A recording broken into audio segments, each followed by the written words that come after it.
Allez, courage, on n'est pas loin de la fin. Je vais terminer sur un dernier élément concernant l'explication de l'Izanami et on attaque le cas de Madara. Retournons sur l'Izanami.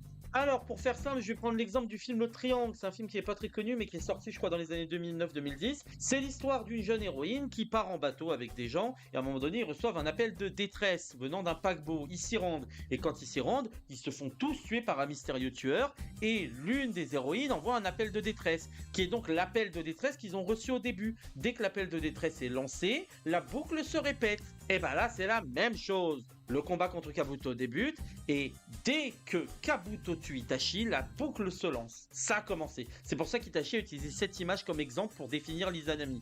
Mais alors du coup vous allez vous dire, bah on peut pas sortir de ce truc si c'est une boucle qui continue. Oui, sauf que l'Izanami a été prévu pour qu'on puisse sortir de cette boucle.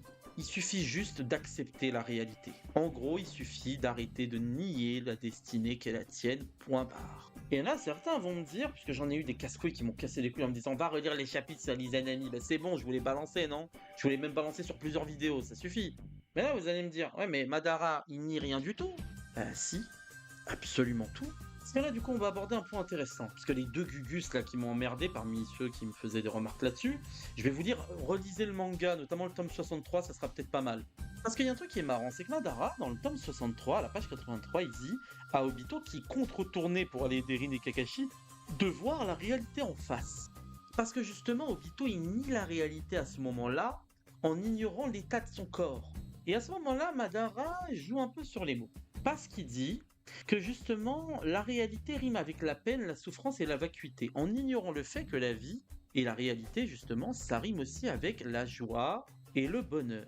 C'est là où c'est subtil en fait. C'est qu'il dit à Obito qu'il faut qu'il voit la réalité en face, mais lui-même, il nie une partie de la réalité. Pour lui, le monde n'est que souffrance. Bah non.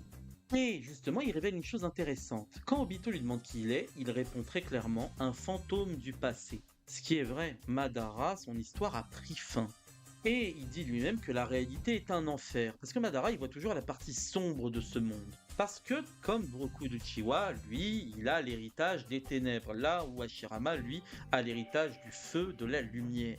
Et ce que veut Madara, c'est créer un monde, justement, où il n'y a que des vainqueurs. Un monde qui ne connaît que la paix et l'amour. Osez me dire que c'est la réalité, ça. Le mec veut créer une utopie. Alors, je sais pas si vous le savez, mais utopie, c'est à l'opposé de la réalité. Il nie la réalité. Ensuite, vous allez voir qu'il se ment sur lui-même. Et ça aussi, c'est un bon moyen de pouvoir utiliser les ennemis sur lui. Parce que oui, finalement, il me faut une autre vidéo encore pour terminer tout ça.